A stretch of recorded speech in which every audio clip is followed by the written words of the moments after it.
Сондай еді деп баяғыда бір айтып еді, бір кісі қазір дейді баламен сөйлесейін десем телефон шұқиды, келінге не айтам?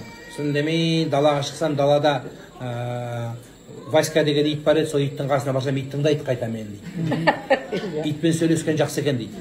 Ит мені тыңдайды дейді, бұларға қарағанда дейді. Сол үшін ғой айтатынымыз, әке шешенің алдында телефон шұқымаңыздар.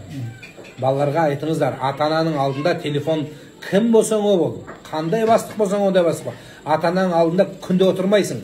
Көп болса 20 минут отыратын шығарсың. Сол 20 минутқа зары боласың бір күн келгенде. Соның қасында отырғанда телефон қойып қойыңыз. Сол сияқты еркек адам жұмыстан келгенде кешке дейін телефон шұқыдың ғой.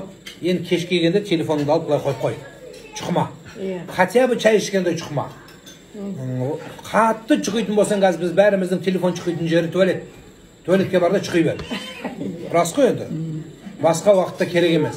Сол сияқты балалар, ата-ана, әйелдер күйеудің алдында телефон шұқымаңыздар. Бұл ең жек көрінішті нәрсе. Бұл құрметсіздік болады. Бұл аяққа таптағандық болады, оның арын намысын. Телефон әке шешенің алдында көзің төмен салып, тамағыңды ішіп, бетіне қарап отыр. Өзі мына адамның көзі 3-4 мезгілде құлшылық сауап жасады дейді. Көзге жазылады сауап. Біріншісі Құранның бетіне қараса.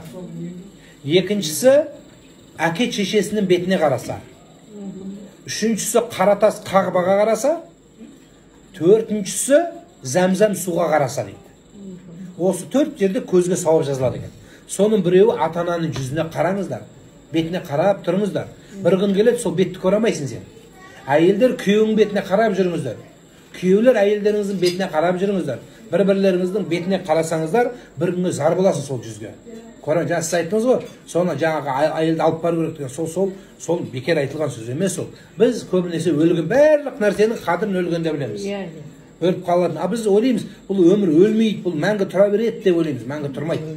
Өлім ойламаған адамға келеді. Ай, осы өледі-ау деп біреу жатады, айлап, жылдап, төсекте жатқандар өлмейді олар. Сап-сау адам өле қалады. Ажал айтып келмейді деген осы. Сол үшін бір-бірлеріңіздің қадіріне тіріде жетіңіздер. Көршіге болсын, ағайынға болсын, бір-бірімізге жүзімізді ашық, жақсы сөз сөйлеп тұру керек. Балалар, егер совсем бағалай алмайсаң, мана жетім балалар, ана ата-анасын бағалай алмайтын балаларға айтам мен. Сендер жетім балалардан барып сұра. Әкем тірі болса, не істейтін едім десең, сол әке шешем бар болса, мен мынандай қылып құрметтейтін едім деп, сол ата-ананың қадірін сол біледі. Күйеудің қадірін кім біледі? Жесір біледі. Жесір біледі. Жесірден сұрашы. Шайынды қалай қайнататын едім? Бұрын